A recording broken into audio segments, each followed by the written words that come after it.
Deadlines are the worst. The customer had been clear about one thing. The new website was going online at the end of the week, and he better made sure it was ready.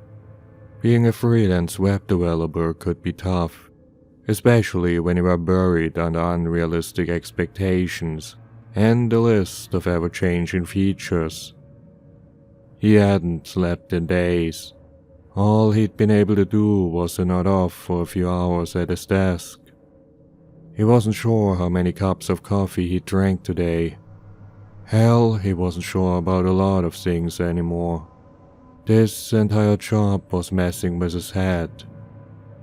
Freaking hell, he cursed as yet another memo arrived in his inbox. There was no freaking way he'd make it if things kept up like this. Yet, what was he supposed to do? He needed the damned money. And so, after a few more minutes of resting, he continued his work.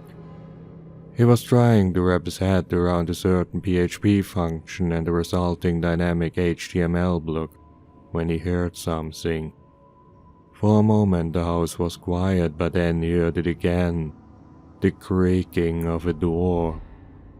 "Daddy, come quick," his daughter called out from down the hallway.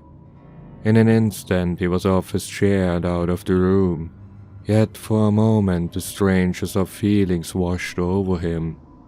Something about this felt wrong. Yet when he saw no hint of Claire and the wide open door of her room, he pushed the feeling aside. "Claire?" he called out but got no answer. When he entered the room it was freezing and the window was wide open. The window, why was it open? Quick steps led him to it, but when he stared outside, nothing was out of the ordinary. "Claire?" he called out again, but there was no hint of her.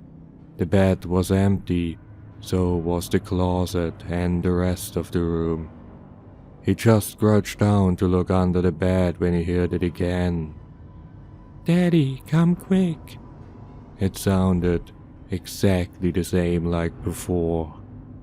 Sweat broke out all over his body as the strange feeling came back. This time he knew what it was. Claire was with her grandparents. Marie had taken her to spend a week at their place so he could finish his project undisturbed. Slowly, his entire body trembling, he turned to where the voice had originated from.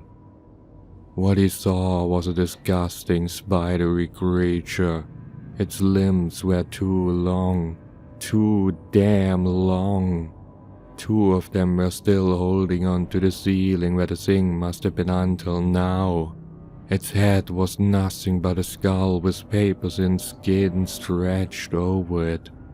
Multifaceted eyes focused on him, and when the abomination saw his terror, it giggled. Its grinning face shot forward and came to a halt mere inches in front of his own.